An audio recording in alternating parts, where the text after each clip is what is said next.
MP ke Voice of the People Party na Shillong Parliamentary Constituency Dr. Ricky Eje Syngkon ne kasngi ula dawa na katanat pulih putih ke sarkar pedeng ban weng no sisendad ya Vice Chancellor ke Non-Eastern Hill University u Profesor Prabhashan Kar Shukla Shushu Dr. Ricky Eje Syngkon ula penpauru hakaman ke chairperson ya ke jing bom lerkam jong uwisi bamenta kalayalam ya ke jing yaki jong gisamla pulih no hikai bat kinang tray jong kene ke skul ba berkelak ta aru sikede ya ke jing kiu separang jong ke skul ba ulang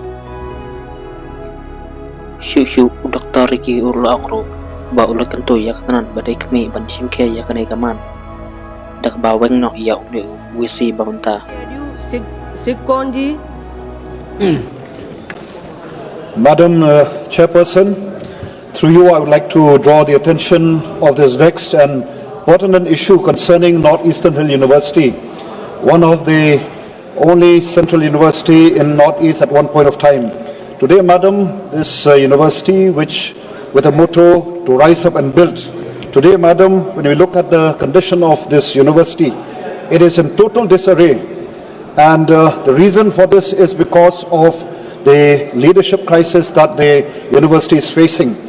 Madam, the incompetency of the present VC has led to protests by students, teachers and non-teaching staff of this university and has brought this university to a standstill. For the last couple of months, this university has been greatly affected in terms of teaching and research, which is the prime objective of any learning institution. Therefore, Madam, through you I would like to urge upon the concerned ministry to take up this matter seriously by removing this VC who is